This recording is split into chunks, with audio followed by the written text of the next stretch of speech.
Yes, hello everybody. Welcome to the live stream today. So we're going to be talking about how to get incredibly fit if you're over the age of 40. We're going to go over like exercise duration, how long you should be working out. We'll also be going unable to start stream, continue with my cola. Okay, I hope we don't have a big glitch there.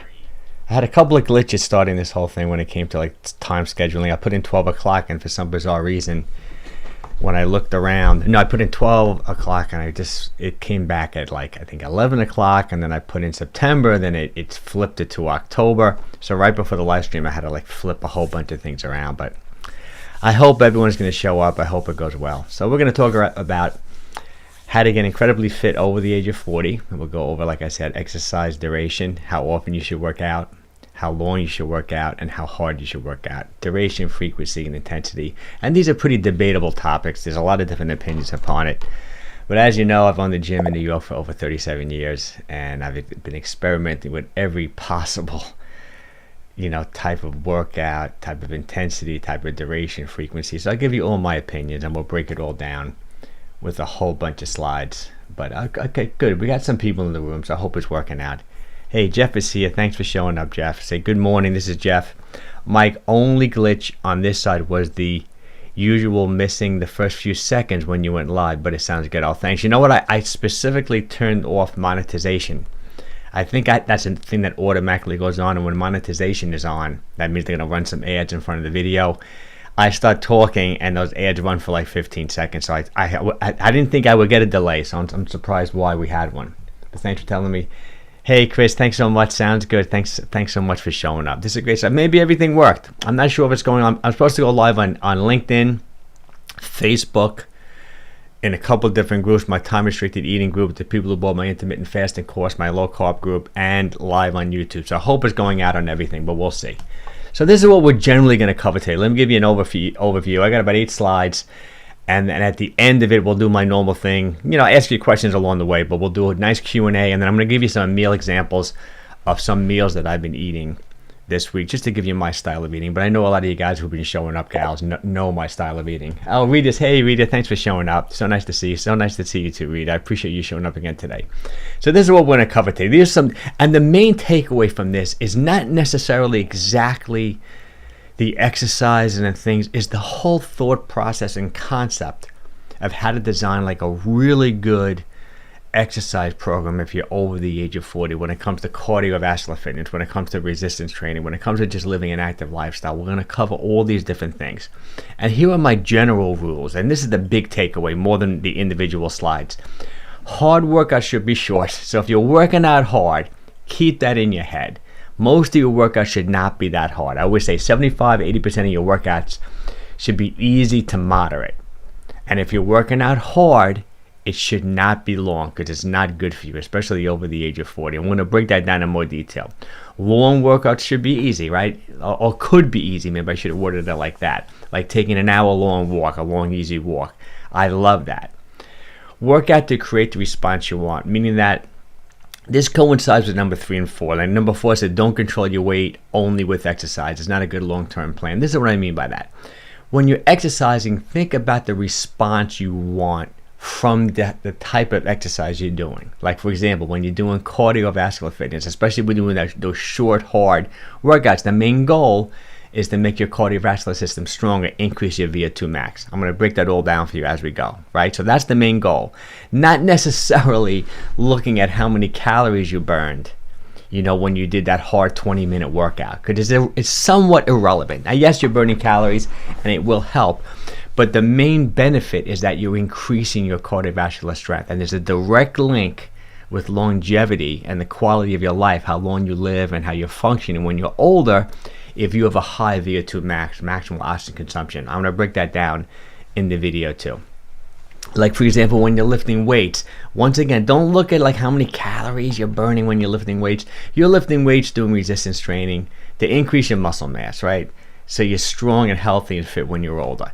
To look nice, right? Maybe you want your biceps to be a little bit bigger. Maybe you're a gal and you want your hips and glutes to look really nice, right? Maybe you want to increase your metabolism by putting on a little bit of muscle. So you want good connective tissue. You want strong bones and joints and things like that. You want to be functional when you get older. You want to be able to go to the grocery store, pick up 2 heavy bags, walk up a flight of steps with them, things like that. View exercise as creating the response you want, and try to get out of that mindset of like burning calories and trying to control your weight by doing these long, tedious workouts. I love that phrase, chronic cardio, where you just like, unfortunately, you see so many people. I've worked in these big box gyms my whole life until I own my own gym, and I still go to them now to work out myself now and then. You see the same people killing themselves on like the elliptical and the treadmill and whatever, and they just don't look any different. They've been doing it for 2 or 3 years. Think differently. You're going to control your weight by your diet and your lifestyle in general, and you're going to exercise to create this response you want. And that's kind of what I mean by that. So let's talk about cardio. Let's see who else is here. Sounds good here on Facebook. Oh, great, Chris. So it is working on Facebook. So I guess everything went out, and that's great. I'm glad. Hey, Kirill. Hey, thanks for showing up, dude. I really appreciate it. Hey, Mike. Advice on high-intensity exercise, especially needed frequency, duration. Okay, that's exactly what we're going to cover now. Okay. So my 2 favorite type of cardio workouts are, one, the short, hard cardio, the HIIT, that high-intensity interval training. I'll break it all down. I like a pretty short duration, 15 minutes, and then the long, easy cardio. What I mean long, easy cardio is anything over, say, 45 minutes, at an easy pace. What I'm going to get away from, which is probably the most popular, is that steady state cardio, that in-between cardio. I would consider that phrase almost chronic cardio if you're doing it too hard. You know that classic cardio where you take 220, you minus your age. That would be your max heart rate. So for example, if you're my age, I'm 61, so my max heart rate would be 159. You take 220 minus your age. So if I worked out at 159, that would be like as high as my heart rate can go. It's an estimation, but it's a good rule. Typically people say, okay, work out between 65 to 85% of your target heart rate, but most people are at the higher end of it, and I don't think it's good for you. There's a lot of research out there saying now it leads to irregular heartbeat if you're like near that anaerobic threshold, if you're working really hard for too long. Plus it just breaks down and wears the body down. So my way of doing it is, if you're doing hard cardio like HIIT, keep it short in duration. And then if you're doing easy cardio, it really should be easy. And I'm going to break it all down. Let's go to the next slide. Let's see what we got. Banned twice. Heck, Mike. Love these videos for the older cats. Oh, thanks. Banned twice. Aggressive thumbnail there. There we go. Hey, Alexandra. Thanks for showing. Glad to have you back. Yeah, thanks, Mike. Yeah, I took a break. I did go live last week, Alexandra. I announced it last minute. Sorry you missed it. Maybe you watched the replay. There were always, so you guys know there were always replays. You go into my past lives. I think YouTube categorizes these live streams as podcasts, which is, I don't know why, but they do. But it's definitely there. Okay, so let's go over what I consider the ideal short, hard cardio workout. And I like to do it maybe 12 to 15 minutes. So like I said, to figure out your max heart rate, 220 minus your age. When you're doing these intervals, they do have to be hard though.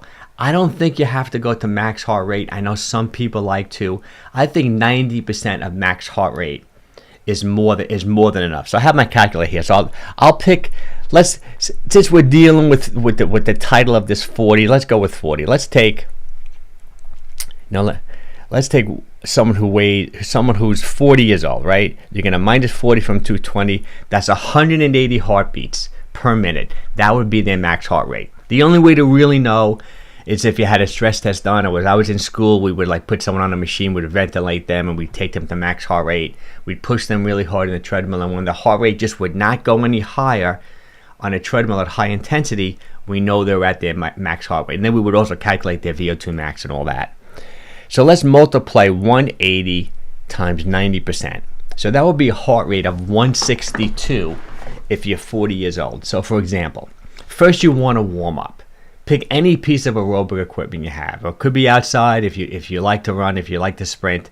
I personally, since I'm older now, and since this is for people over 40, I personally like to do my high intensity cardio on a low impact piece of equipment. I love the elliptical, I love the Stairmaster. I know Stairmaster is still somewhat of an old school piece of equipment. They have the Gauntlet one, which is popular now with gyms, which is the rolling staircase, but it could be anything. I love the I have an old Nordic track that I love. I love the Nordic track. Hits every muscle in your body. A rowing machine, anything you want.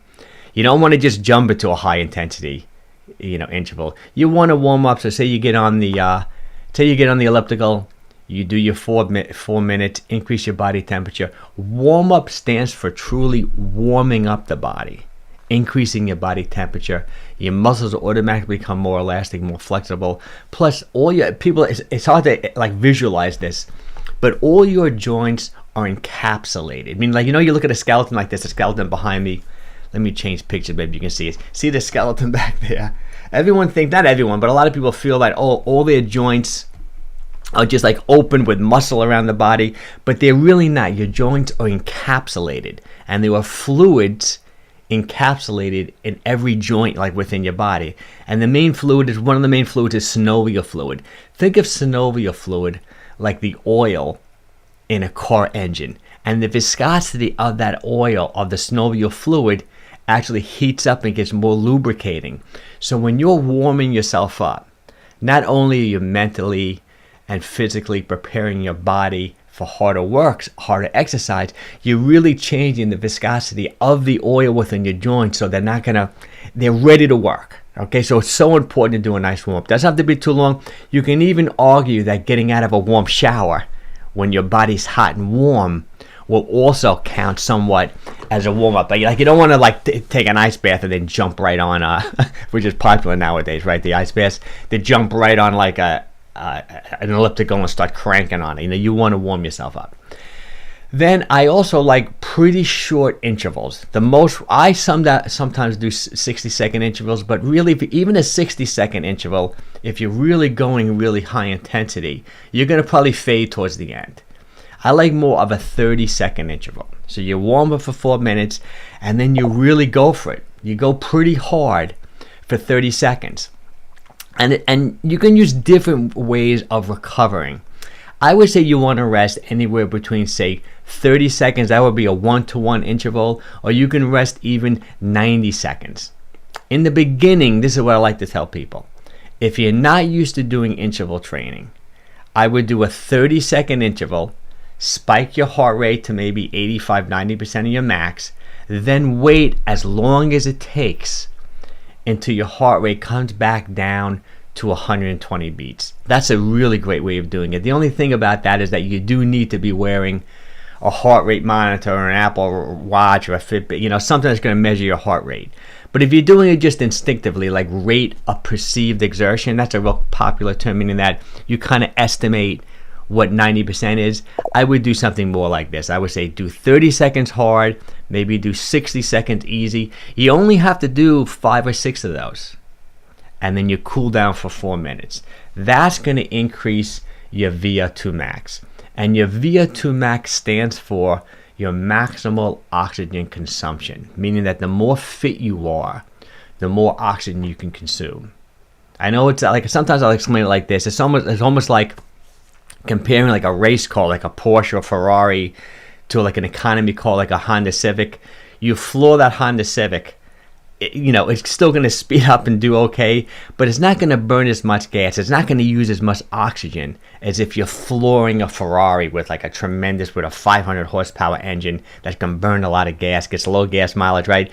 Think about your body like that. Via a VO2 max training, these HIIT workouts turn you from an economy car into a race car, into a high performance machine. And it's linked to so many other things. And VO2 max is so many things happen in the body. Like you make more hemoglobin, it's not just like your heart gets bigger. All the systems that deliver oxygen to your muscles get enhanced by increased VO2 max. Mitochondria, the powerhouse. So many good things happen from these VO2 max workouts. But the key is to keep them short and don't do them too frequently. And this is where the problem comes. Look at it like this. This is not like a prescription for athletes, who are looking to win an Olympic race. Like my son was running 60, 70 miles a week. He was a mid-distance runner in college. I think he overtrained. That's just how they train these kids. But you have to somewhat overtrain when you're training at a high level for performance. When it comes to health, being incredibly fit, longevity, Do a workout like this maybe twice a week if you're over 40, maybe 3 times. So you'll see the last slide of this presentation, I give you an example of exactly what I'd like you to be doing for the whole week. Let's see. Change my thumbnail just like you, Max. Mike, okay, sounds good. Here's Jeff. Jeff, okay, tennis serves as my interval because it's short, hard, followed by brief respite. Totally agreed, Jeff. You're great with the interval workout. One of my other clients, I've been training for like 15 years. I love him. He's such a wonderful guy. He plays tennis twice a week too. That's his interval workout. So when he's working out with me, I train him twice a week. We just do, resistance training, and we do some mobility work, things like that. He's good to go. And then what I want him to do on his off days, walk as much as humanly possible. And that's going to be the next slide. So I hope that helped, Krill. That's the nice breakdown of the interval workouts. Just don't do these like, I hate to pick specific like other fitness philosophies like a soul cycle, things like that. In my opinion, if you don't want to damage your heart, there are so many world-class athletes like that are my age, endurance athletes that have AFib, that have a regular heart rate, from doing an interval workout like this for like 90 minutes. You know what I mean? Like don't get caught up in those long, hard interval type workouts. Like say if you're taking a spinning class that's like 60, 75 minutes and you find yourself doing 40, 50 of these insanely hard intervals, it's too much in my opinion. Yes, you're going to burn calories, but you reach your point of diminishing returns with the benefit of your VO2 max. It's different if you're training for Tour de France or something like that, or you're an Olympic athlete. You just have to do it. But for the average person, not good. I don't recommend it. Because let's go over like the long easy. And this is the other key one. These are my 2 favorites. See, I like the best of both worlds. I don't like that in between. I like short, hard, and then long easy. And I love this long easy. This is a modified version of 𝘾𝙊𝘾𝘾𝙃𝙄𝙉𝙂. 𝘾𝙊𝙾𝙃𝙃 was probably one of the original like OMGs of like the fat adapted athlete. Like he would take these. I think he has a couple of different degrees. I think he's a PhD. He's a chiropractor. He wrote a couple of incredible textbook type books on like endurance training and how to become fat adapted. He's the long easy guy. He's into base building, and I love this type of work. This is what I do most of the time, the long easy workout. So what you do, he uses a couple of different formulas. This is my modified formula. I think this is better if you're over 40, especially if you're 50, 60 like that. You take 160 and minus your age. I'm 61. So my like long easy heart rate should only be like what's that, 100, 101. I gave the example in this slide if you're 50 years old, you take 160 minus 50, that's 110 beats. So when it comes to your long easy cardio, don't let your heart rate go too high, because this is your max aerobic heart rate, meaning that you're burning fat, right? You're fueling your body with oxygen. You're using more of those slow twitch fiber muscles. Look, I know it gets a little confused with muscle fiber type. Let's break it down into 2 basic types. There are slow twitch muscle fibers, and a professor explained this to me like 40 years ago. Think of it as dark meat chicken, like chicken thighs, like a fattier chicken, right? These chicken thighs, are really good at burning fat as fuel, right? Really good at consuming oxygen.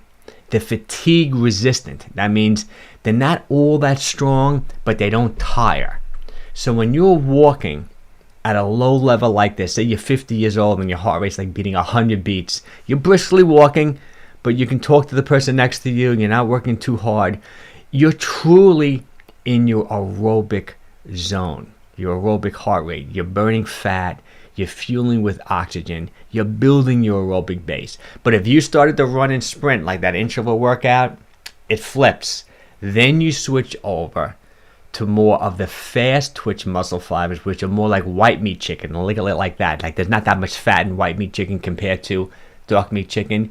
You're fueling with more carbohydrates. Yes, it is increasing your VO2 max, but it's somewhat anaerobic to some degree. It's in between. There's also in between fibers like type 2A, type 2B, but it gets a little confusing. So you really want to build that aerobic base, and I love it. 𝘾𝙊𝘾𝑃𝙃 uses a couple of different formulas.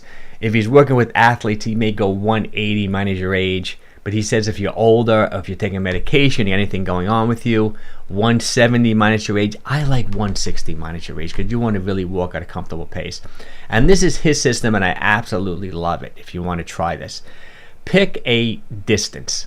Say you're picking 60 minutes. Say I walk 45 minutes a lot. That's my, like sometimes I like to do it twice a day. Say you're walking 60 minutes, right?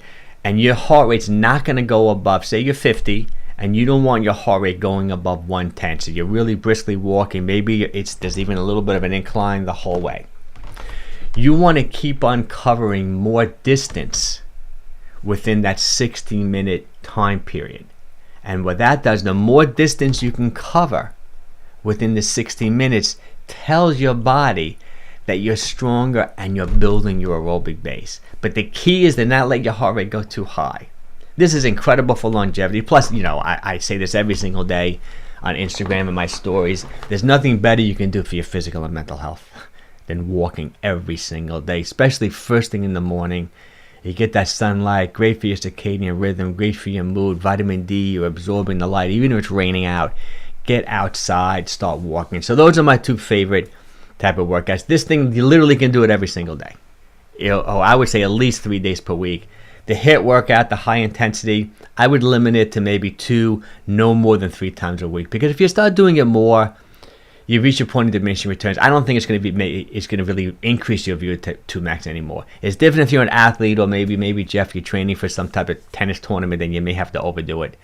But you really don't have to. And then if you do too much of it, it's going to interfere with your resistance training, which we're going to get to next. Like this, because you're going to be sore. You're not going to be fully recovered from it, especially when you're older. Listen, I think did we get any more questions? No, good. All right, hey, good. So any question, guys, let me know. Okay, so now these are my two favorite types of resistance training workouts. And when it comes to resistance training, like I said earlier, most of your resistance training should be pretty moderate. 75% of it, but you do have to go for it 25% of the time. So with resistance training, if you want to create the response, you want to increase your muscle mass, and there's 3 basic ways you put muscle on your body. One way is go like from resistance training. One is like progressive overload. You got to work harder over time. Doesn't necessarily mean you're lifting more weight, heavier weight. It just means that you're working harder. Whether you're doing more repetitions, whether you're resting less between sets, right? Whether you're just changing the sequence of things that make things more difficult. But there's 3 basic ways in which you put muscle on your body. One is called muscle tension, right? Number 1 is muscle tension. That means you're just working harder, you're lifting heavier weights, you're doing more repetitions. Number 2 is muscle damage, right? You make those little microscopic tears within the muscle. The body recovers, you're stronger, hypertrophy, your muscles are a little bit bigger. And the third way is metabolic stress, which is my favorite now that I'm older. If you're over 40, especially if you're over 50, it's more pump training. Like you keep continuous tension on the muscle, metabolites build up, the hydrogen, the lactate, you get that burn, you get that pump. I think that's the best way to train when you're over 40, over 45, really safe on the joints, create a great response. And once again, there's a carryover from all 3 no matter what.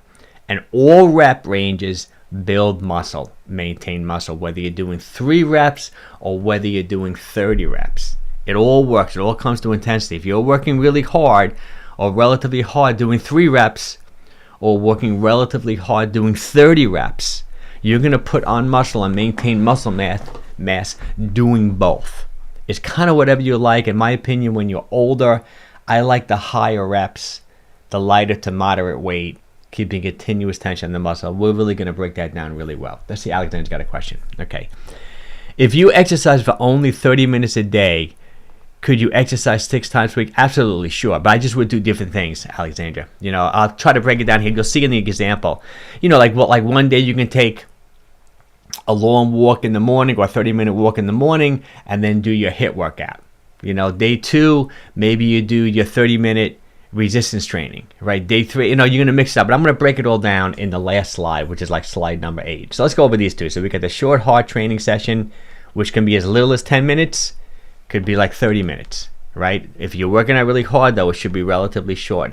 Then there's the moderate to hard, and this is how I do most of my resistance training, about a 45-minute time frame.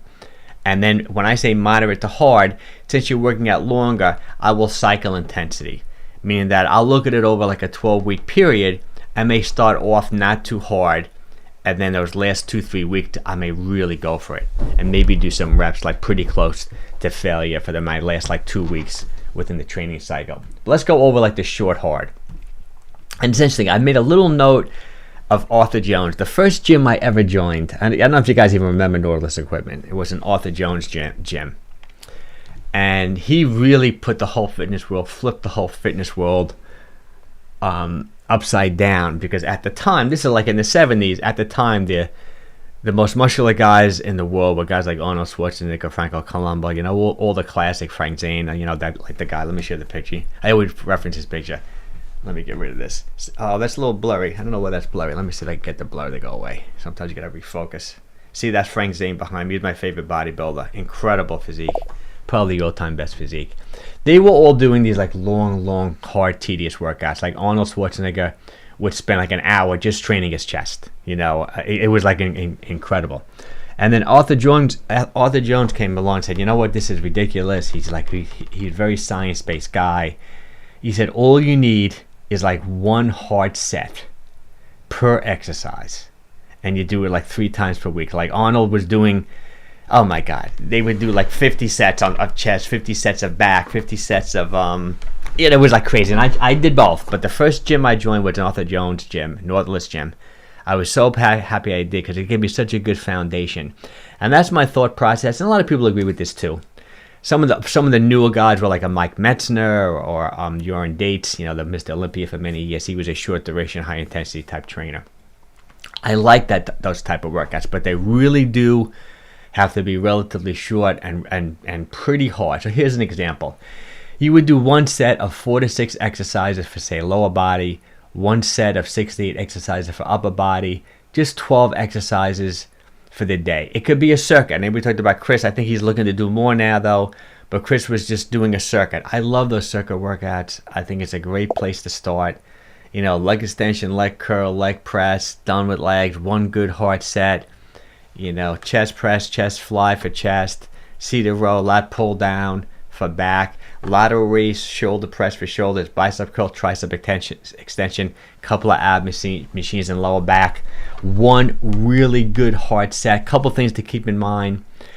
The Arthur Jones rep range was more like that 8 to 12 rep range, meaning that once you can do 12 reps, you make the weight heavier. He would want you to go totally to failure, Arthur Jones. I think now that you're in your 40s and older, I would keep a couple of reps in reserve. Even if you keep 1 rep in reserve, it's a little bit safer. You're going to create a great response. Work your largest muscle groups the smallest, meaning that don't train your arms first. Your arms are always your weak link. Like, for example, if you're doing a, say, a seated row, it's your back and biceps. If your arms are already fatigued, you won't be able to train your back effectively. So biggest body parts the smallest. Like I wouldn't train my quads before, you know, you would do like a squat, something like that. I also like a relatively slow eccentric rep. Okay, concentric. So for example, if you're making, like if you're curling a weight and you're making a bicep, that's a concentric contraction. As the weight lowers and the muscles lengthening under tension, that's an eccentric load. So for example, if you're doing a push-up, when you're pushing up, that's concentric. When you're lowering and your pecs and your chest is stretching, that's eccentric. You want to go slower, in my opinion, on the eccentric contraction. And this is a classic Arthur Jones things too. So say you're doing a 2-second concentric, so 1/1000, 2/1000 when you're pushing up.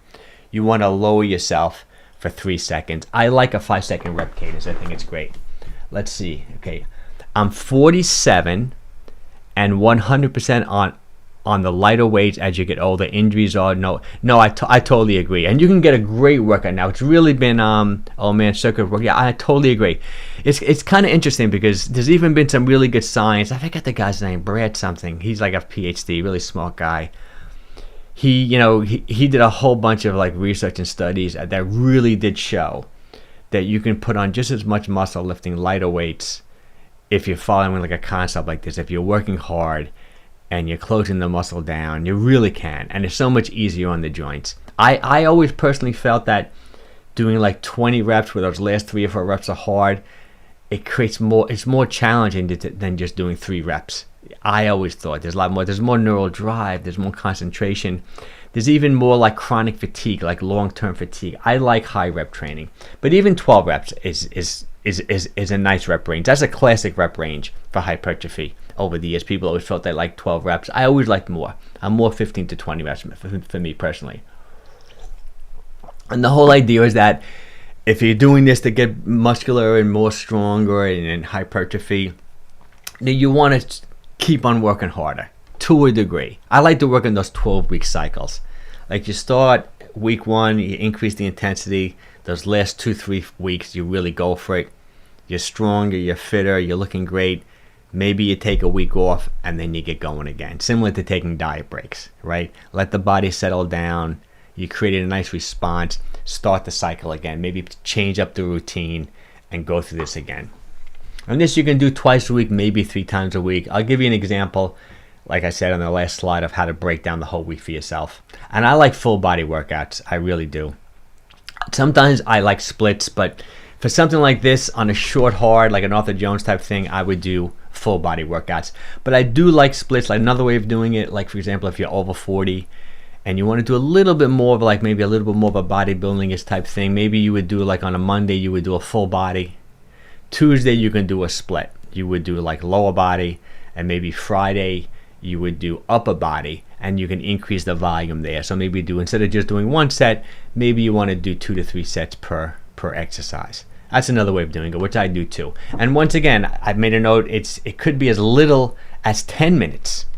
Like there's nothing, you can get a great workout in 10 minutes. You know, they always like the only better workout is the one you never did, right? A short workout is better than no workout. You know, you have to look at it like that. So if you only have 10 minutes, crank out like a couple of sets of push-ups, some lunges, right? I mean, you can get a great workout, especially if you're working hard in a short amount of time. And don't look at like, oh, how many calories am I going to burn in 10 minutes? Like I said, don't think of it like that. You're creating the response. You're putting on muscle. You're maintaining muscle mass. You can get a lot of work done in 10 minutes. Okay. And this is probably how I do most of my training, is that moderate, hard now and then. Like 75% of the time I'm in the moderate level. These are longer workouts. These are a little bit more classic, like hypertrophy type workouts. 25% of the time you do 90% effort. This is kind of what I was explaining before. I like to train in the higher rep ranges when you're older. 12 to 20 reps more. Like I said, metabolic stress and continuous tension. And what I mean by that is like pump training, like you pump the muscle up. But for example, let's give an example of a push-up. Like if you're doing a push-up and you're locking out on top and you're locking your elbows and you're resting on top, it's almost like every rep is a new set. You know, like because you're resting on top. Yes, you're in a plank position, so you're working your abdominals, your hip flexors, your whole end, your load. It's like doing a plank, so you're definitely getting resistance there. When it comes to training your chest and shoulders, if you're locking out and resting on top, it's not continuous tension. You're still getting a tremendous amount of benefit. But how I would do a push-up is I would stay just shy of locking out. Or if I did lock out, I come right out of it. Because I want to keep continuous tension. I want those metabolites to build up. I want the burn. You know, I don't want to, like, even if I'm bench pressing, say, with heavy dumbbells, say you got 75 dumbbells in each hand, I don't want to lock out on top and rest. I want to stay just a little shy of it because I want to keep that tension on my chest. I'd rather take 50-pound dumbbells for me and really feel it go, you know, that slow, eccentric, be in control of the weight the whole time, train for the burn. That's how I like to train when you're older. I think that's the way to do it. And just always think about where gravity is coming from to keep continuous tension on the muscle. Like give you another example. You know, a classic exercise like a lateral raise, you know, like you're holding dumbbells and you're lifting up to your side. If you let that dumbbell go all the way down, it's balanced, there's no tension. You're resting, you're almost doing like 1 rep at a time. But if you're doing a lateral raise and then you stop 2/3 of the way down when there's tension still on your shoulder, because think about where gravity is, continuous tension, you're going to really hit the deltoids. If you're doing it on a machine circuit, then it's really easy. Just don't let the weight stack touch. Always keep a little bit of distance before the weight touching, and you'll be keeping continuous tension, because machines have cams on them. And who invented the cam was like Arthur Jones, right? To a large extent, the lime being shaped can, which makes the weight heavier when you're stronger, lighter when you're weaker. That's a little bit hard to grab. But as long as you don't let the weight stack touch when you're using machines, you're pretty much keeping continuous tension on the muscle. Then I like the slow rep cadence. You can do full body, you can do splits. I do splits a lot, you know, when I'm training like this. I'll do upper body one day, you know, lower body the next day, upper body. Like say I'm doing a 3-day split. So say Monday I may do lower body, Wednesday upper body, Friday lower body again. But then the next week I flip it. right? So I want to do upper body twice the second week, lower body only once. So you have to look at your workouts and not like week to week or day to day. Look at it like month to month, or 12-week cycle to 12-week cycle. Look at it like more of a bigger picture. Ignore the 7-day week if you can when it comes to your training. Don't think it's something, mystical about 7 days. Take a more of a longer point, a longer view. Look at the month, or look at the 12 weeks, and map the whole thing out. And even map out your intensity, like when you're going to be working hard, when you're going to be working easy. And really keep that in mind if you're over 40. 75% of the time, your workout should not be like crazy hard. They should be moderate. They really should. You can't be going for it every time. Recovery is such a big part of training effectively. And those are my 2 favorite types. I think we got a few questions here. Okay, then we got TRT. Oh, you mean testosterone? That's what you mean by TRT, Corsi? Of course, yeah. I'm not taking TRT if that's what you mean. Sometimes I'm not great with these abbreviations, but I know a lot of guys do. A lot of my clients do.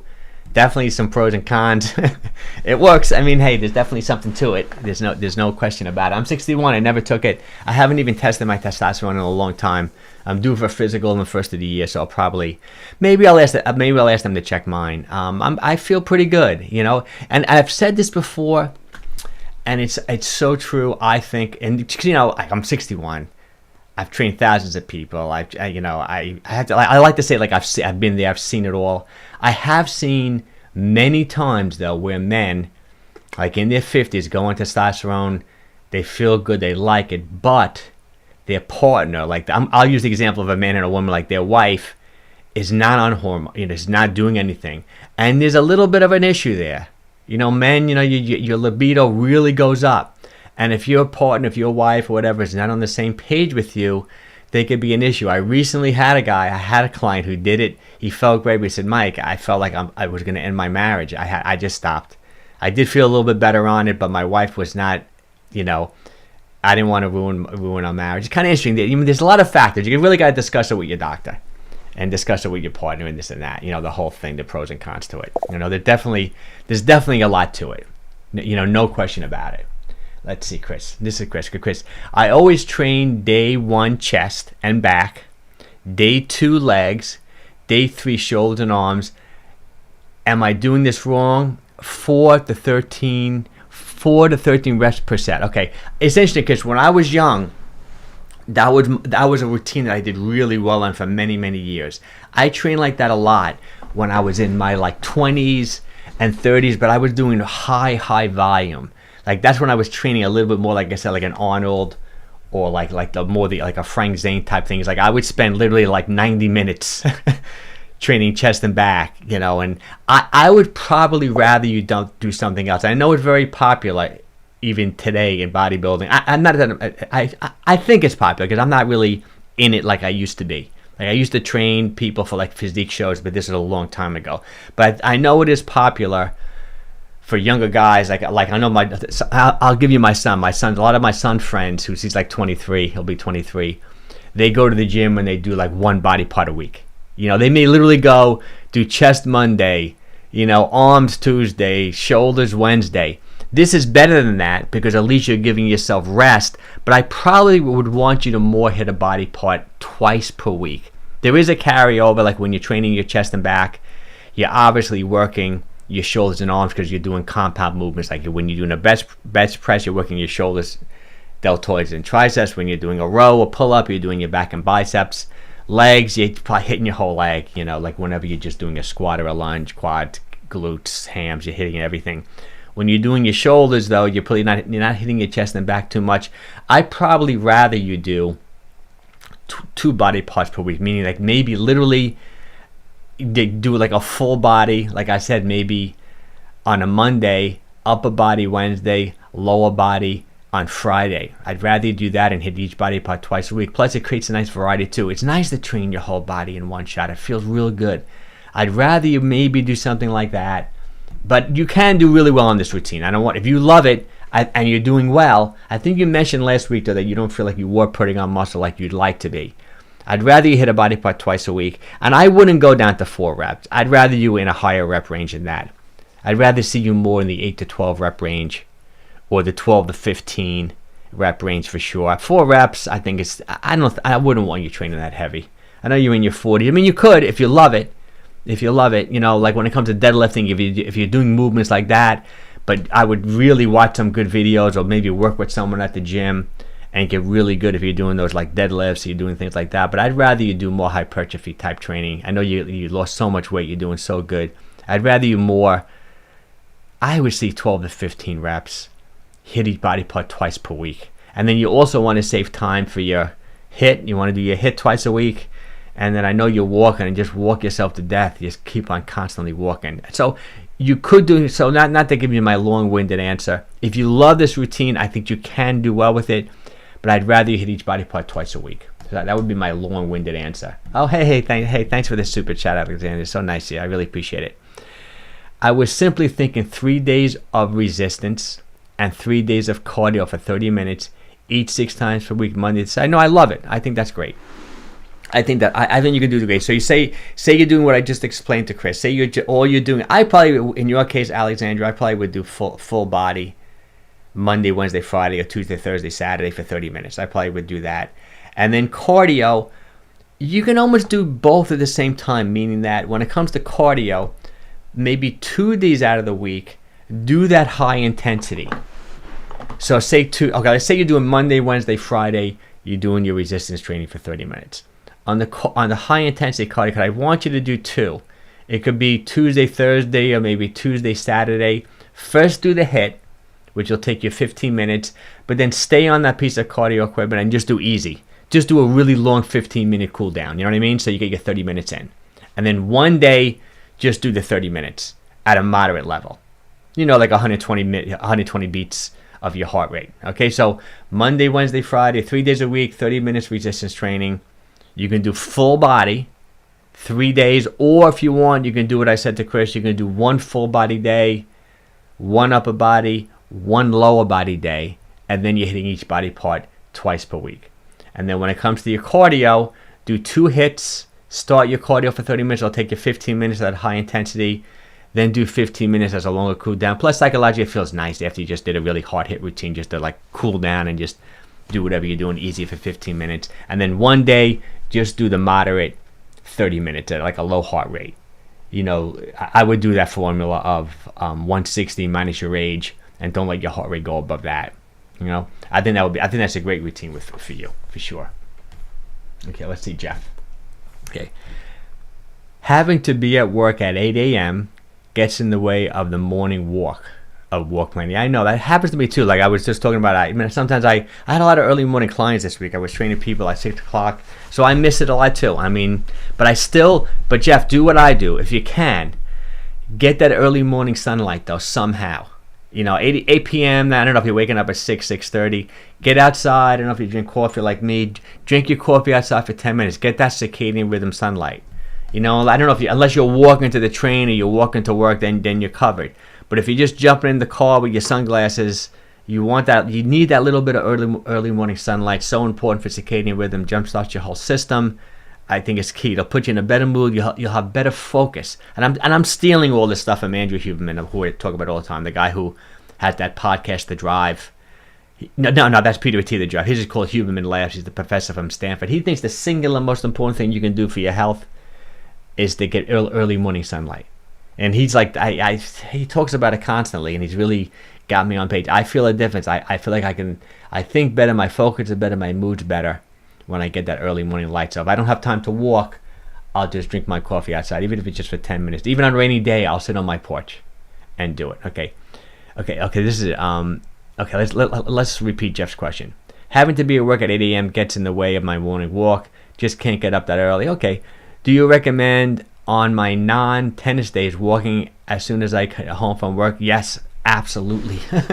I would love you to do that. Walk as much as humanly possible. And like I said, I bring this up all the time too. I did a video on it years ago. One study showed walking for 10 minutes after every meal works as good as taking metformin. I say this like constantly for controlling blood sugar. Metformin is like a diabetic medication, helps control blood sugar, things like that. Walking is just, there's nothing better you can do than walk. Even Jeff, if you can do it, I don't know if it's hard for you to do it after you eat. If you can do it after you eat, it's great. Do it even before is good. That was like the 4-hour work week. That was Tim Ferriss's book. He did like a workout book too, talking about just doing like 2 minutes of exercise before you eat helps you store and process the food better. Really, all interesting stuff. Walking as much as humanly possible. I would love you to do that, Jeff. I think that would be great. Hey, how you doing? I love Peter Attia. He gives a lot of info. He's great. Yeah, those are the top guys out there. The Peter Attia, the Andrew Huberman. There's a bunch of other guys and gals too, but those are my two ones because I'm always, now I'm so busy, so I try to really only listen to like the best people. And I think everything they say, those guys are just right on the mark. Peter Attia is a little bit of an extremist though, to some degree, in my opinion, even though he's a super smart guy. Everyone has their pluses and minuses. I got a lot of minuses myself too. I used to be really extreme with exercise, with things in general. Even with the fasting thing, I don't do the fasting as much, nowhere near as much as I used to. I like 16/8, and I do my OMAD today on Sundays, but I'm not fasting as much as I used to. I keep an eye on my calories. I'm taking adequate protein. But I felt like I went too far with it, and I'm kind of cut back a little bit. Hey, thanks for showing up, Dynamite. Great to see you. I know I got a couple of comments you left. I have to respond to. I will. And here's Chris. Hey, let's see. A sandbox really light after the meal. What's that say? Is that shadow box? Shadow box. Yes, that's a nice thing to do too. Shadow Bucks rally light after a meal if you don't feel like going. And I agree. I was a kid. I used to love all that. When I was a kid, I had a speed bag. I can't do it in my gym because the neighborhood won't allow it. I got things in my lease that I can't do. I can't have any boxing. I can't have a heavy bag. Can't have a speed bag. They think it just makes too much noise. But as a kid, I used to love that. I used to keep one. We had one in the garage. I used to hit the speed bag all the time. I really, really loved it. And so sorry guys. I used to be really quick and really good when it comes to answering comments, but lately, since I started my coaching program, let me talk about that just briefly. I have a 12-week online coaching program if you want to work with me. In the beginning, I'm just trying to learn this whole thing. In the beginning, when it came to the marketing, I was really only marketing to men over 50, and 4 guys have signed up so far.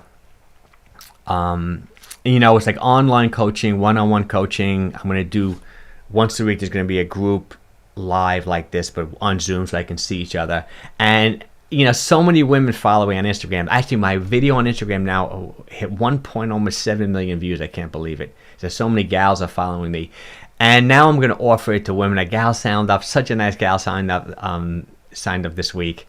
So I'm going to do 2 groups: a man's group and a woman's group. And instead of going just over 50, I'm going to go over 40. So men and women over 40. If you want to get in amazing shape, you want to lose weight, you want to feel amazing, you want me to design a workout, a diet plan for you, you want accountability, you want support, just DM me.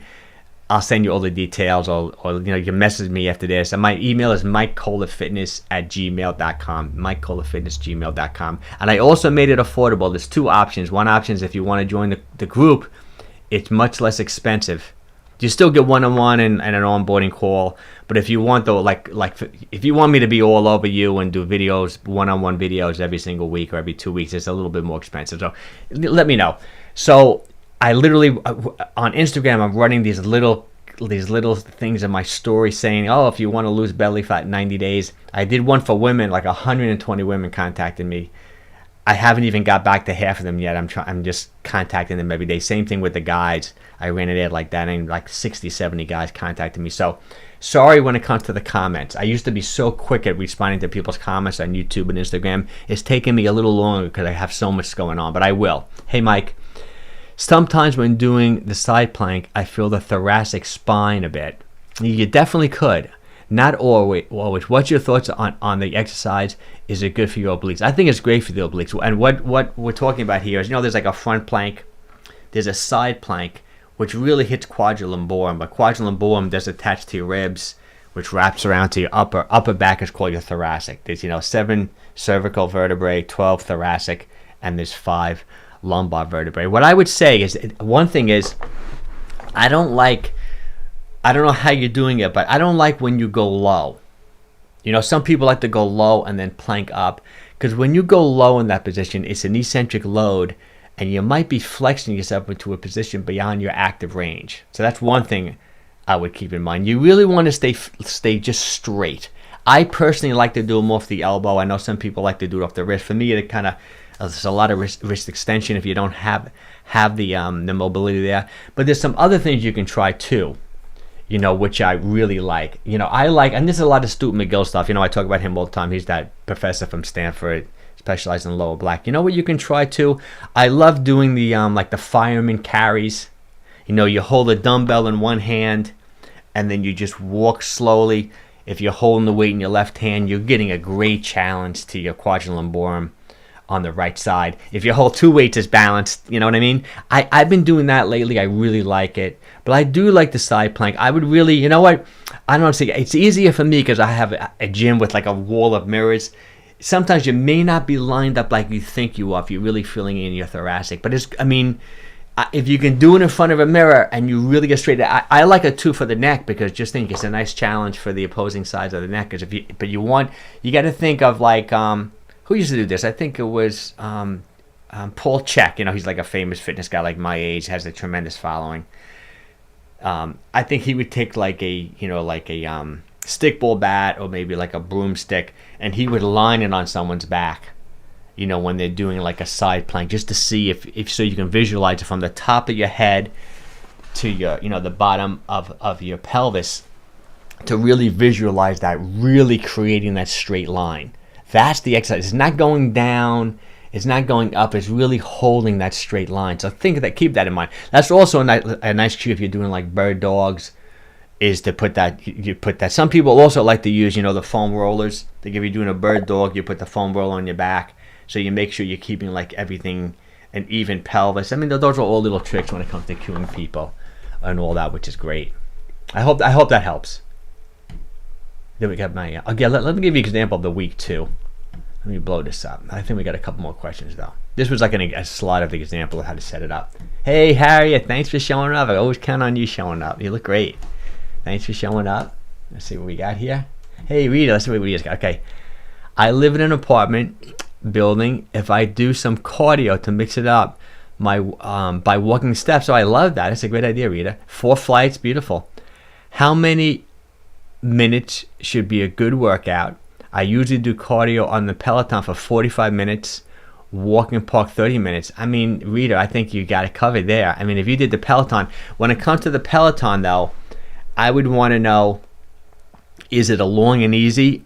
But if it's a hard interval, I would think that's too, in my opinion, I'd be a little careful. I wouldn't want your heart rate to do like one of those like anaerobic threshold, like that high intensity chronic cardio.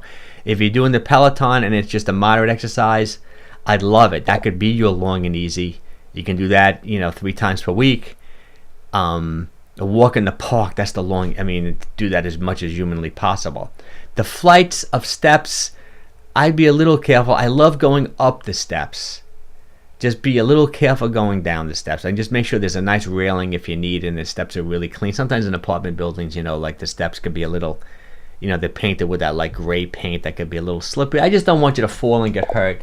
But I would follow the formula like I outlined in this thing. I'd want you to do 2 relatively hard, high intensity workouts.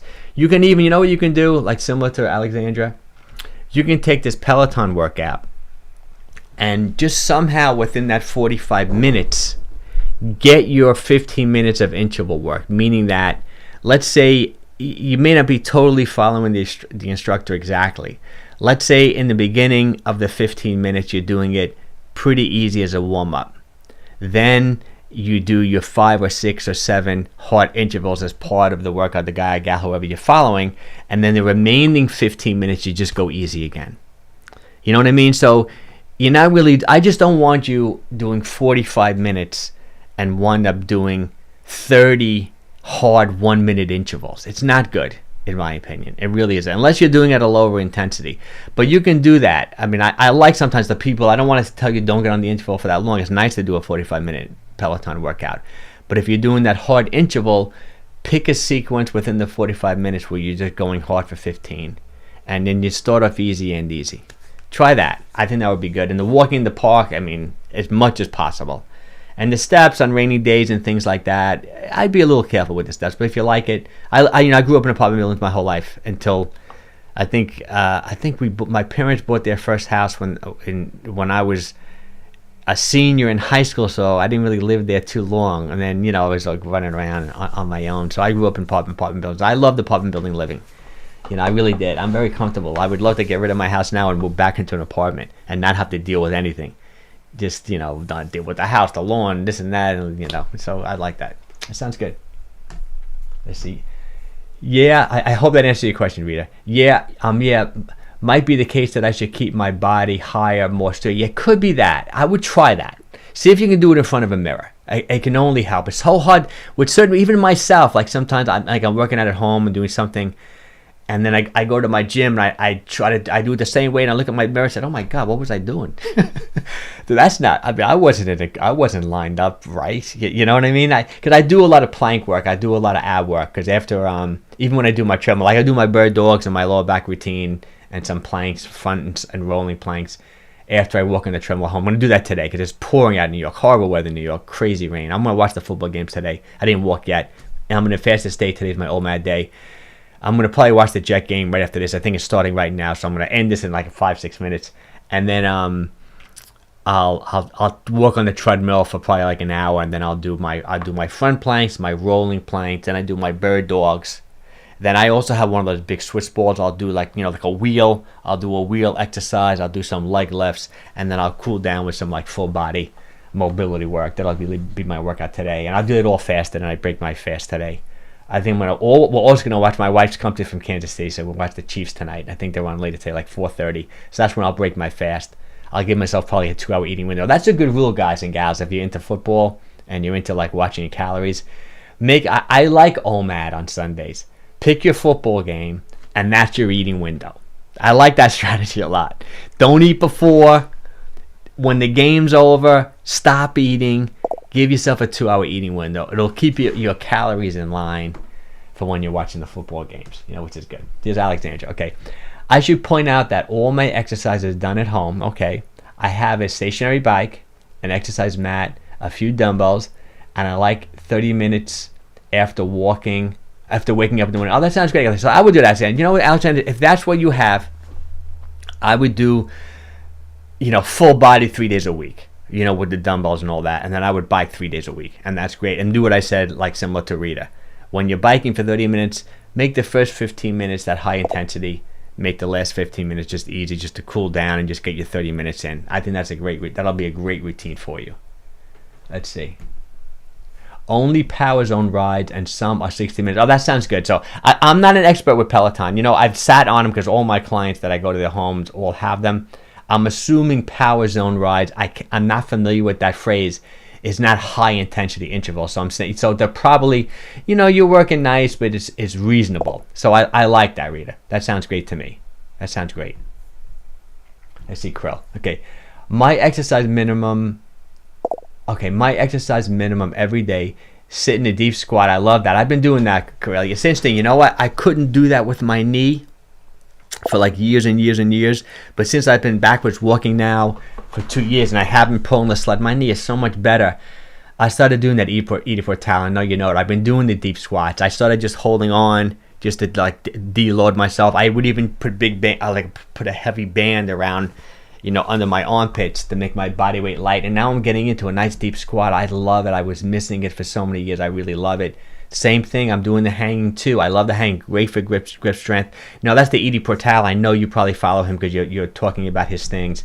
𝘾𝑡𝑎𝑙. He's that famous, really interesting guy. He's from Israel. He really started. He was one of the really people behind this whole movement culture of just like mobility and moving and. He's like he's like movement. I don't know how you would even define him. He's like a different level. He's a big thinking guy, big thinker, almost like a philosopher to some degree. I don't really know him that well, but I follow some of his stuff online. And he has this like deep squat challenge where he would want everyone over a 30-day period to be able to sit in a deep squat in a relaxed state for like 30 minutes. I know that's aggressive. Even if you can just do like a minute is great. I just do a minute or two after I'm warmed up. And he's into also being able to hang from a chin-up bar for 10 minutes. And those are two things he would start a lot of people off at, which I think it is a great thing to do if you can do it. I think it's a great thing to do. So I think it's great you're doing that, Krill. And cheapest set of all-around equipment. Pull-up bar, totally agree. Ab wheel, love it too. But if you're older, you're in good shape, Curl. But if you're older, I'd be careful with the ab wheel. You can tear. I've seen people tear muscles right off the inguinal ligament first time using it. A buddy of mine though has, I think he's marketing. He invented like a wheel that deloads the weight of your body, which is really cool. I haven't tried it yet. I'm dying to try it. He's going to send me one, so I'm curious to check it out. But I like using the Swiss ball, which is a lot less aggressive, a lot easier, especially if you're older. Ab wheel, dumbbells, a goblet squats, love them too. Cost $100. So I think that's a great setup. It's true. You don't need to spend a lot of money. You get a couple things like Kirill has, and you're good to go for sure. Hey Susan, thanks for showing up, Sue. Great to see you. Let's see. Hey Mike. While my story has been all over the place, now my focus is continued weight loss, improving and maintaining gut health. That sounds great. That's great. That sounds great, Sue. I'd love to have you in one of the groups too, as well. I'm sure you can do it. We still have to talk. You let me know. I know we can't say that. Well, we will get it. We will talk. And I have this gal that joined. I don't know if you were here in the beginning. I'm splitting my coaching thing up now into two groups: a man's and a woman's group, people 40 and over. And I just started offering for women. A woman signed up 2 days ago, and making it more affordable too. So we'll talk about it. Or you can just show up here and we'll talk anytime you like. Okay, let's see, Susan. Let me see what else Susan's got. Okay, Sundays are endurance classes. I like that. And after starting those months ago, I'm seeing such a difference in everyday life. Oh, that sounds great. So you're doing like endurance classes, mean like you're doing like a nice, like a high intensity hit each type thing on a Sunday. During the week, our workouts target different arms, legs, push and pulls. I know that sounds great, Susan. I love it. I know you were doing the ATG, the knees over toes thing at your gym. I like it. Sounds like you're doing good. Okay. Chest, and I stretch a lot. My standing joke is that when I graduated from zombie climbs to full rope climbs, oh my God, that's incredible. I will be able to save my own life. That sounds great. I love it. You really, I think you're working. You must be doing great. Those are hard, and that's not easy to do. Oh, Chris, hey, Chris is always giving me super chats too. Thanks so much, Chris. Chris and Alexander always give me super chat every Sunday. I really appreciate it. Helps me, keep the channel going. I really appreciate you and your advice. What a great professional. Oh, this is great. Great guy. Thanks so much, Mike. You have truly helped me turn my life. I appreciate it so much because Chris lost 3 pounds now, which is amazing. I think his wife lost even more, maybe 80 pounds. Just like incredible. And Chris is always doing really nice things like this for me. Like if I make a post on Instagram, he's trying to help me get coaching clients and grow my business. He'll leave a comment like that and then people like it. So he's just a wonderful guy. Him and his wife. His whole family. It's just great. I'm so glad he's done so well. Hey Ed, hey, thanks for showing up. Hey Mike, nice to see you. Same here. Thanks for showing up again. I appreciate it. Ice bath 4 days a week and start every day with a cold pressed green juice after beet juice. Oh, pretty interesting. It's interesting to see. I've changed. I don't want to throw you off. I've changed a little bit on those things and a couple of reasons why. I think the ice baths are fine. I don't think they're as good as people state they are. I think the heat shock proteins are better, like going in a sauna. But I think it's cool. Psychologically, it's a great thing. I know some people love it for increasing brown fat. Maybe you get a little bit more brown fat with the ice baths. It's a mental challenge, no question about it. I think it's a nice dopamine pop. Like I was doing it, but I have that Raynaud's disease, so I had a hard time. I was doing it for a while, and it was really a couple times I felt like I could not get the circulation back in my hands and my feet, so I kind of stopped. But I think it's cool. I don't think it's good to do after a workout because you want that little bit of inflammation from a workout. I think it's good. When it comes to the juicing, I used to do a lot of those green drinks, and I'll tell you why I stopped. I guess I was a little influenced by that book, Toxic Superfoods, with the oxalates. I was eating a really oxalate diet. I was drinking like celery juice and 18 ounce, I think, every single day, or spinach juice, things like that, which are like just loaded with oxalates.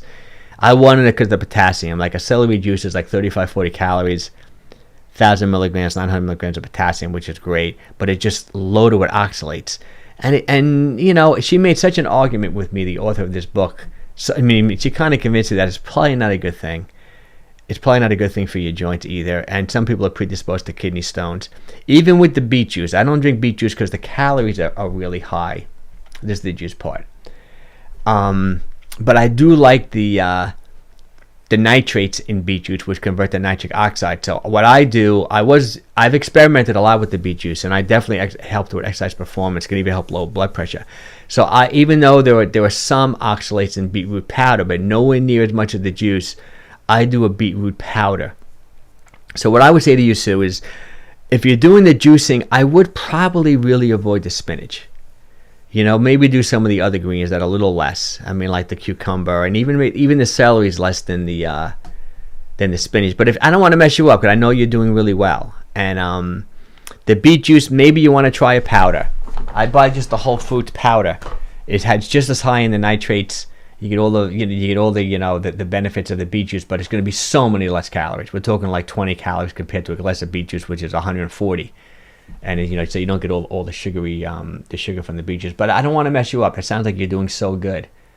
And they're really expensive, those juices too. I was doing it too. We're in the same relative neighborhood. I was going to Mrs. Green's for years, and getting it wherever I went. We would go we would go to the Hamptons. I'd say, I gotta get my green drink. We'd all go to the green drink, but they're like $10 a drink too, which is kind of expensive. So I kind of leaned away from that. I started eating a lot more fruit than I used to.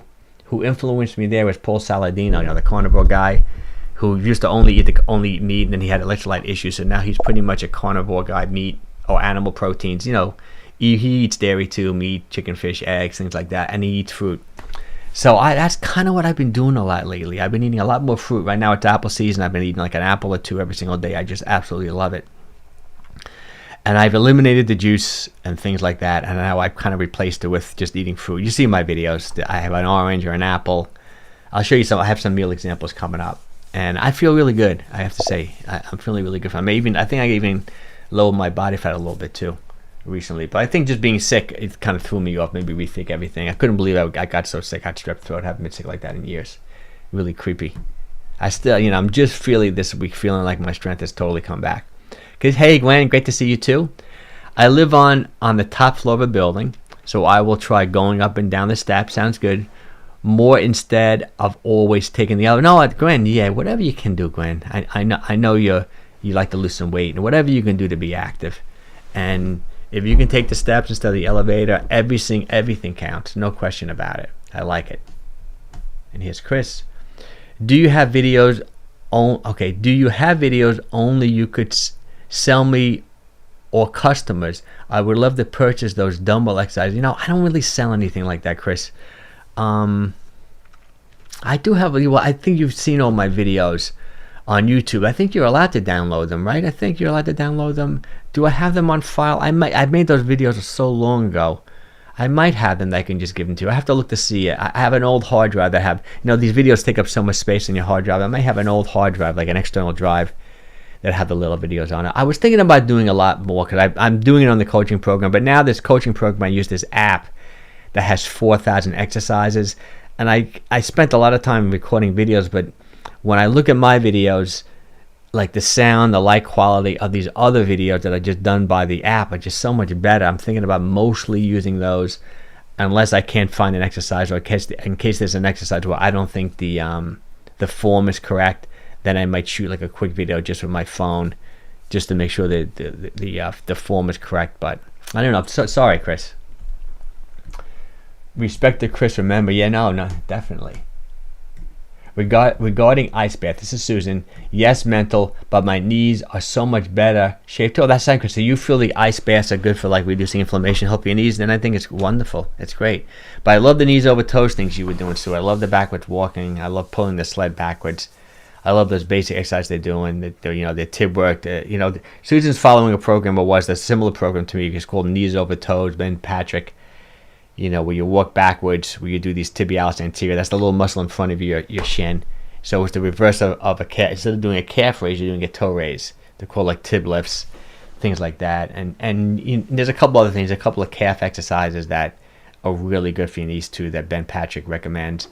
And then he does that, what's it called, the Patrick step, where you kind of like do a mini lunge on one leg where you let your knee extend beyond your toe. Look this guy up, Ben Patrick. I'm going to talk more and more about him for sure. See, interesting, Chris, because that's something that when I went on my app that I use for my coaching program, they don't really have like walking backwards. They don't have, so I'll film a couple things like that, like tib lifts. I don't think they have. I'll film an exercise like that and put that in the coaching exercise prescription. Let's see. So green juice is celery, cucumber, green apple, ginger, and lemon 3 days a week. And I use, but I think that's pretty good then, Sue. You're getting a decent amount of oxalates from the celery, but the cucumber not too much, the green apple not too much, the ginger and lime. I think that's a good drink. I think that is actually a good one. I think that's a good one. Good. Chris, New England 3, Jets 0. Oh, thanks, Chris. Thanks so much. That's good. Yeah, I'm gonna end this in a couple minutes. Let me just finish this whole thing up. I invest in a really good juice. Oh, that sounds great. So I make them less fruit, less sugar. Excellent. Apples have really good health benefits. Yeah, I love an apple. It's easy, you know. An apple is just such a nice thing to eat, high in fiber. Thanks, Krill. Okay, so let's just wrap this thing up with this slide, and I'll show you a couple of meals. So this would be a typical example of a week. You know, Monday you do your 30-minute walk. You do your 15-minute short hard cardio, so that's your hit day. So that's one hit day for the week. Tuesday will be your longer, moderate to hard cardio with making maybe a 20-minute walk after dinner. Wednesday, 30-minute walk in the morning, 15-minute hit short workout. So you have your 2 hit workouts are done for the week by Wednesday. Thursday is just a walking day. You walk 30 minutes in the morning, 30 minutes in the evening. Friday, you do your second hard to moderate, longer 45-minute resistance training workout. And Saturday and Sunday, you walk for 60 minutes. That's a nice, if you're over 40 and you really want to get in like top shape, I think that's a nice routine that you can really, that you can follow. I know it's a little somewhat time consuming, but you know, even if you took all these things and just shorten the amount of time, like instead of walking 30 minutes, you walk 20 minutes. Instead of doing a 45-minute workout, you do a 30-minute workout, right? Instead of walking 60 minutes Saturday and Sunday, you walk 30 minutes. You can modify it, but think along the lines of the structure of the whole workout. And this is Rita. I did Ben's great. I did Ben program for a couple of months. Really works. You work with an online trainer to help Monday. Oh, so you actually signed up for the program and worked for someone. That's really cool. I wanted to do that, just to experiment with it. And I think it's relatively affordable, right? I think it's just like $50 a month or $100 a month, something like that. That's good, Rita. I'm glad it really worked. That's great. Okay, let me show you guys just a couple of things that I want to go catch this football game. Let's go with. So here's a couple examples. You know, this is how I eat, guys. This is how I've been eating this week. This is my classic. Strawberries look really good this week, so I cut up a couple of strawberries, maybe 3 or 4 strawberries. I must have 9 ounces of grilled chicken. Look, some onions in there, my arugula salad. You know, people, I think I talked about last week, I showed a video like this, a picture like this, and some gal said, oh, no salad dressing, gag. I can really eat an arugula salad with no dressing. I really can, but probably, guys, I would put EVOO and some balsamic vinegar on that. Oh, yeah, $50, Rita. Yeah, that's a good deal. It really is. That really is. So this is like, you know, just perfect eating. You're prioritizing protein. Calories are low. Tons of antioxidants. You know, you can't do better than this. Okay, Mike, for home workout, do you think a creatine supplement is wasted? No, I think creatine supplement is good. I mean, it's definitely going to help you. Definitely help you your strength, help you make ATP. Good for cognitive function. The only negative thing you may find is that you're probably going to gain a couple of pounds. You just do, because similar to storing glycogen in muscles, you're going to hold more water. If you take creatine, you're going to gain 2-3 pounds, but it will be attractive weight, meaning that it's going to look like you're more muscular. So it's not going to give you like belly fat or anything like that. But just keep that in mind. So if you do take it, don't get nervous or upset if you gain 2-3 pounds. You probably will. I gain like 5 pounds if I take it. So you're just going to fill your muscles up with creatine and you're going to hold more water. I don't think you need to take that much. I think in your case, your gal, I relatively know your weight. I think you can get away with like 2.5 grams a day. Not even 5 grams. Take half a teaspoon of creatine. I think it'll probably do you some good. Okay, he's running a special now, 3 months for 24. You know, I may check that. I may try that because I just want to experience this whole thing. Thanks, Rita. That sounds good. Each month, $3.99, 3 months. That sounds pretty good.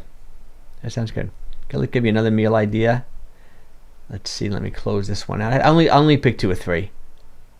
Yeah, this is something we had. I had this a while ago too. This is like Arctic chard. You know, like a type of salmon. Those are yellow beets. Little spinach. You know, this is how you got to eat, guys. I mean, you prioritize protein, vegetables. Really, really simple. Let me see this. Yeah, this is interesting. This is like I think this is what we had last night. This cold antipasto. I even had some fresh mozzarella. I had a little bit of a cheat night last night. I had some bread and some fresh mozzarella. Then we had some, like a prosciutto type meat. So like an Italian type cold cut. We had some smoked salmon, some avocado and blueberry. So sometimes I go off a little bit too. But this is like if you just want to have like a really healthy antipasto or something, just have this. Eliminate the bread and the calories from the cheese. That's incredible. And have a nice. And then we had after that. We had a nice piece of fish. We had some flounder. And I think we had cauliflower last night with this as an appetizer. So kind of like a nice Saturday night type thing. And then this is something I just had it this week. I made a video on this I didn't release yet. I had some leftover salmon this week. So I had 4 pasture-raised eggs, which is only 6, 12, maybe 20, 24 grams of protein. I wanted at least 50 grams. So I also added 4 ounces of leftover salmon, avocado, like I need like avocado every day. And then I cut up an apple, right? It's apple season. The apples have been so good. Like we were saying, they're just so healthy, so good for you. And these are local apples that come, like, I think an hour from the supermarket, like right up north a little bit of me. So it was really great. So that's it. Let's see what we got. Okay, and then I'm going to run, guys. Going to have to rewatch this later. I couldn't tell what was on the last slide. Oh, no problem. Sorry about that. I mean, sometimes I'm rushing a little bit because I'm curious to see what's going on with the Jets. All right, guys, I really appreciate everyone showing up. And keep in mind, if you want to join my coaching program, it's more affordable now. There's 2 groups. There's going to be a man's group, a woman's group. Either you can go, if you want a lot of accountability and you want to do these like one-on-one video calls with me like every other week, it's a little bit more expensive. If you just want like 1 hour of onboarding, that design the whole program and diet plan for you, and then I do these weekly group live similar to this, but I'll be looking at you because it's going to be a Zoom live where you ask all your questions and community. It's more affordable. Just keep that in mind. DM me or send me an email, 𝘾𝙊𝘾𝙃𝙄𝙉𝙂@gmail.com, and we'll get you going in that. But I appreciate everyone showing up. This was a good live stream today. I'm going to try to keep this going. Once I start doing these live groups, which I will be doing probably one Saturday, one Sunday, I may not do this every single week, but I probably maybe do it every other week, something like that. Get outside, guys. If you're not watching football, take a walk today, especially if you're out in New York and maybe the weather's nice. Get that sunlight, get your walk, keep eating healthy. Thanks for showing up, everyone. I appreciate the super chat from Chris and from Alexandria. Really nice of you. I really appreciate it. Take care, everyone.